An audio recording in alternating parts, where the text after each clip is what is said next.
Hello दोस्तों, आज मैं जिस मूवी को एक्सप्लेन करने जा रहा हूँ उसका नाम घोस्टेड है। यह एक एक्शन मूवी है। यह मूवी 2023 में रिलीज हुई थी। इस मूवी में हम लोग देखेंगे कि कैसे एक लड़का अपनी गर्लफ्रेंड से मिलने दूसरे देश में चला जाता है। वहां जाने के बाद उसको अपनी गर्लफ्रेंड के बारे में कुछ ऐसी बातें पता चलती है जिससे उसका दिल टूट जाता है। तो फिल्म शुरू होती है और हमें एक लड़की को दिखाया जाता है जो कि अपने कार से कहीं जा रही होती है। इसका नाम सैदी होता है। तभी उसको डॉक्टर क्लॉडिया का फोन आता है। डॉक्टर उससे बोलती है कि आज तुम्हारा मेरे साथ अपॉइंटमेंट था लेकिन तुम नहीं आई। इस पे सैदी उससे बोलती है कि वह अपने दोस्त के मौत से काफी दुखी है, इसलिए उसे अभी किसी से मिलने का मन नहीं कर रहा है। इस पे डॉक्टर उसको समझाती है कि उसको अपने दोस्त के मौत से जल्दी उभरना पड़ेगा, नहीं तो उसके जिंदगी पर इसका बहुत गलत प्रभाव पड़ेगा। फिर हमें मूवी के हीरो को दिखाया जाता है। इसका नाम कोल होता है। ये पेशे से एक किसान होता है और इसकी शहर में एक छोटी सी फूलों की दुकान होती है। कोल भी अभी काफी उदास होता है क्योंकि हाल ही में इसका ब्रेकअप हुआ होता है। कोल की बगल की शॉप की ओनर को कहीं काम से जाना था, इसलिए वो कोल से उसकी शॉप का ध्यान रखने को बोलती है। तभी सैदी वहाँ फूल खरीदने आ जाती है। कोल दौड़कर उसके शॉप पर जाता है और उससे पूछता है कि उसे कौन सा फूल लेना है। सैदी बोलती है कि उसे अपनी काम की वजह से ज्यादा देर अपने घर से बाहर ही रहना पड़ता है, इसलिए मुझे कोई ऐसा फूल दो जिसका थोड़ा कम ख्याल रखना पड़े। कोल उसे एक कैक्टस का पौधा लेने को बोलता है, लेकिन सैदी को पास रखा एक पौधा पसंद आ जाता है।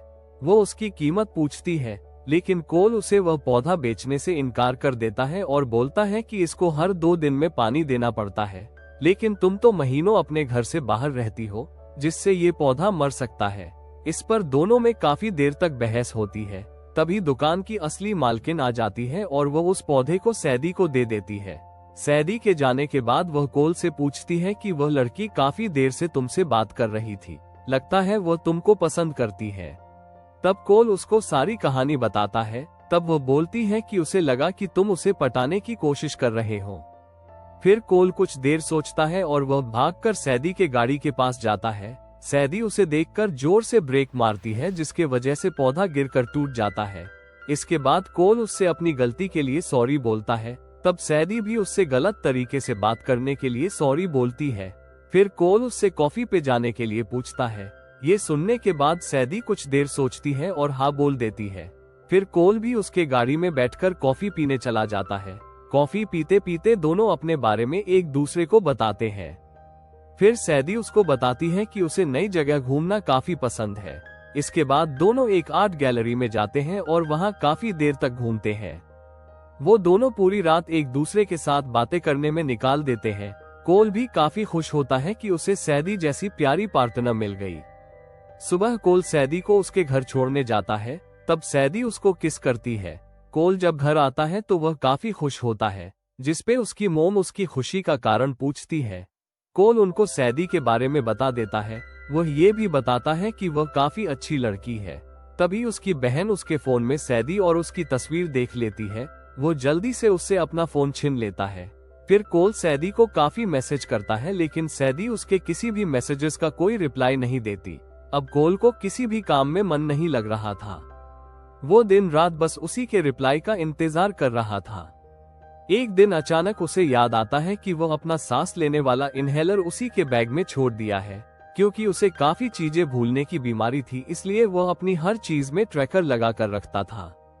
वो जल्दी से उसका लोकेशन ट्रैक करता है। तब उसका लोकेशन लंदन में शो होता है। उसकी मोम उसे वहां जाकर उसको सरप्राइज देने को बोलती है। तब कोल भी इसके लिए तैयार हो जाता है, क्योंकि वो सैदी से बहुत प्यार करता था और जल्द से जल्द उससे मिलना चाहता था। लेकिन वो जैसे ही लंदन पहुंचता है, उसको कुछ लोग एयरपोर्ट से किडनैप कर लेते हैं। जब उसकी आंख खुलती है तब वो खुद को एक चेयर से बंधा हुआ पाता है। वो लोग बार बार उसको टैक्समैन के नाम से बुला रहे होते हैं और बोलते हैं कि तुम्हारी वजह से हमारे बहुत सारे लोगों की जान चली गई है और हमारे बॉस का करोड़ों का नुकसान भी हो गया। इसके बाद वो लोग उससे पासपोर्ट के बारे में पूछते हैं। कोल को कुछ भी समझ में नहीं आ रहा होता है कि यहाँ क्या हो रहा है और ये लोग किस पासपोर्ट के बारे में उससे पूछ रहे हैं। वो उनसे बोलता है कि मैं किसी पासपोर्ट के बारे में नहीं जानता हूँ, मैं तो एक छोटा मोटा किसान हूँ और मैं यहाँ अपनी गर्लफ्रेंड से मिलने आया हूँ। इसके बाद वो बोलता है कि अगर तुम लोगों को मेरी बात पर विश्वास नहीं हो रहा है तो तुम लोग मेरा पासपोर्ट चेक कर लो। फिर वो आदमी कोल को टॉर्चर करने के लिए एक कीड़ा लाता है।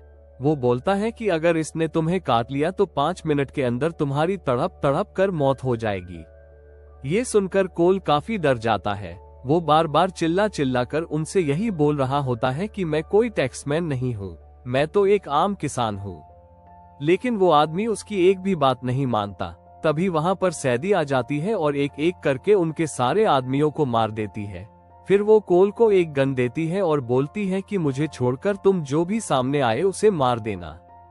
कोल को कुछ भी समझ नहीं आता कि यहाँ क्या हो रहा है, क्योंकि वो जिस सैदी को जानता था वो तो एक सीधी सादी लड़की होती है, लेकिन जिस सैदी को अभी वो देख रहा है वो किसी को मारने से पहले 1 मिनट भी नहीं सोच रही होती है।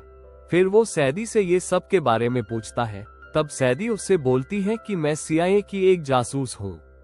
वो ये भी बताती है कि जिस टैक्समैन के बारे में ये लोग तुमसे पूछ रहे थे वो कोई और नहीं बल्कि मैं ही हूँ।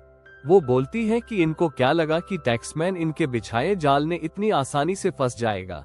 इसके बाद सैदी सबको मारकर वहाँ से निकल जाती है। इसके बाद वो लोग एक बस लेकर वहाँ से भागने लगते हैं। रास्ते में बहुत सारे गुंडे उनको मारने की कोशिश करते हैं, लेकिन सैदी एक एक करके उनको भी मार देती है। तभी उनमें से एक आदमी उनके बस में घुस जाता है। वो पीछे से सैदी को मारने ही वाला होता है कि तभी कोल उसको पीछे से पकड़ लेता है। तब सैदी कोल से बोलती है कि तुम उसका गला घोंटकर मार दो, लेकिन कोल ने आज तक एक मक्खी भी नहीं मारा होता है, जिसके वजह से वो डर जाता है। तब सैदी बस को तेजी से एक तरफ घुमाती है, जिसके वजह से वो आदमी बस से बाहर खाई में गिर जाता है। इसके बाद वो लोग उनके इलाके से बाहर निकल जाते हैं। फिर कुछ दूर जाकर सैदी बस रोकती है। फिर वो लोग वहां से पैदल निकल जाते हैं। रास्ते में कोल सैदी से बोलता है कि तुम कितनी झूठी हो, तुमने अभी तक अपने बारे में जो कुछ बताया है सब झूठ है। वो उससे बोलता है कि तुमने मेरे इमोशन के साथ खेला है, मैं तुमसे सच्चा प्यार करता था और तुम मुझे इतने दिनों से धोखा दे रही थी। तब सैदी उससे बोलती है कि मैंने तुम्हें कोई धोखा नहीं दिया है, बल्कि मैंने तुमको जो बातें बताई है वो आज तक किसी को नहीं बताई है।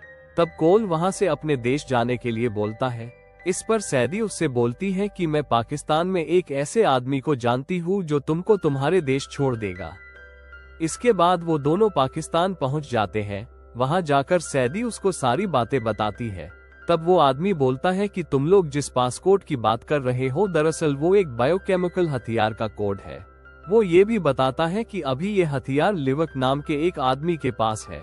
फिर वो बताता है कि लिवक पहले CIA में ही काम करता था, लेकिन एक मिशन पर CIA ने उसको मरने के लिए छोड़ दिया था। तब से उसने CIA को छोड़ दिया और ये सब गलत कामों में लग गया। वो उनको ये भी बताता है कि अगर पासपोर्ट तुम्हारे पास है तो लिवक तुमसे वो पासपोर्ट कैसे भी करके हासिल कर लेगा, चाहे उसके लिए उसे तुम लोगों को मारना ही क्यों ना पड़े। वो लोग बात कर ही रहे होते हैं कि तभी एक आदमी आता है और उसको मार देता है। फिर वो आदमी दोनों को अपने साथ जाने को बोलता है। वो लोग अभी कुछ दूर गए ही होते हैं, तभी एक और आदमी आकर उस लाल शर्ट वाले आदमी को मार देता है। वो उन लोगों को अपने गाड़ी में बैठने को बोलता है। जैसे ही सब गाड़ी में बैठते हैं तभी पीछे से एक और आदमी आकर उस दूसरे आदमी को भी मार देता है। दरअसल लिविक ने उनके सर पर करोड़ों का इनाम रखा हुआ था, जिसकी वजह से ये सारे लोग उनके पीछे लगे हुए थे। तब सैदी को आइडिया आता है और वो कोल को बेहोश करके उनके पास लेकर चली जाती है। लिवक कोल से बोलता है कि मैं भी कभी CIA के लिए काम किया करता था, लेकिन जब उनका काम निकल जाता है तब वो ये से ही अपने लोगों को मरने के लिए छोड़ देते हैं। फिर वो उससे पासपोर्ट के बारे में पूछता है। तब सैदी बोलती है कि जब तक मुझे मेरे पैसे नहीं मिल जाते तब तक तुम्हें पासपोर्ट नहीं मिलेगा। फिर सैदी भी उनके साथ प्लेन में चली जाती है, लेकिन रास्ते में जब वो लोग कोल का फोन चेक करते हैं तो उनको एक तस्वीर दिख जाती है जिसमें ये दोनों एक साथ होते हैं। फिर वो लोग इन दोनों को पकड़ लेते हैं। तब सैदी अकेले ही उन सब का सामना करती है, लेकिन तभी उसको चाकू लग जाता है। ये देखकर कोल सैदी और बायोकेमिकल वाले हथियार वाले ब्रीफकेस को लेकर प्लेन से कूद जाता है। बाद में जब सैदी को होश आता है तब वो देखती है कि वो अभी एक आइलैंड पर है। उसको ये जानकर काफी खुशी होती है कि कोल ने उसकी जान बचाई और साथ में वो ब्रीफकेस भी ला दिया। लेकिन तभी वहाँ लिवक के लोग आ जाते हैं। उनको देखकर ये दोनों वहाँ से भागने लगते हैं। तभी दूसरी तरफ से CIA के कुछ लोग आ जाते हैं और इन दोनों के बीच में लड़ाई शुरू हो जाती है। इसी बीच लिवक के आदमी वो ब्रीफकेस लेकर वहां से भाग जाते हैं।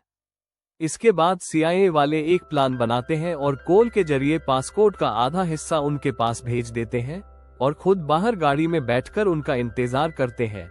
लेकिन जल्द ही लिविक के आदमियों को उनकी चाल का पता चल जाता है और वो लोग गाड़ी में बैठे सारे CIA के एजेंट्स को मार देते हैं। लेकिन तभी वहां सैदी आ जाती है और उनको बता देती है कि असली टैक्समैन कोल नहीं बल्कि वो है। इसके बाद वो डायरेक्ट पासपोर्ट को लिविक के बॉस को आधे दामों में बेच देती है। ये देखकर लिविक काफी गुस्सा होता है और उन दोनों को मारने की धमकी देता है। लेकिन तभी सैदी लिविक के सर पर बहुत सारे पैसों का इनाम रख देती है, जिसकी वजह से वहां मौजूद सारे शूटर उस पर बंदूक तान देते हैं। फिर देखते ही देखते उन सब में लड़ाइयां होने लगती है। सैदी अकेले ही सबको मार रही होती है, लेकिन तभी लिविक उसको पकड़ लेता है। तब कोल आकर सैदी को बचा लेता है और सैदी लिविक को मार देती है। कहानी के अंत में हम लोग देखते हैं कि कोल और सैदी एक साथ अपने परिवार के साथ खाना खा रहे होते हैं और इसी के साथ ये मूवी यही खत्म हो जाती है।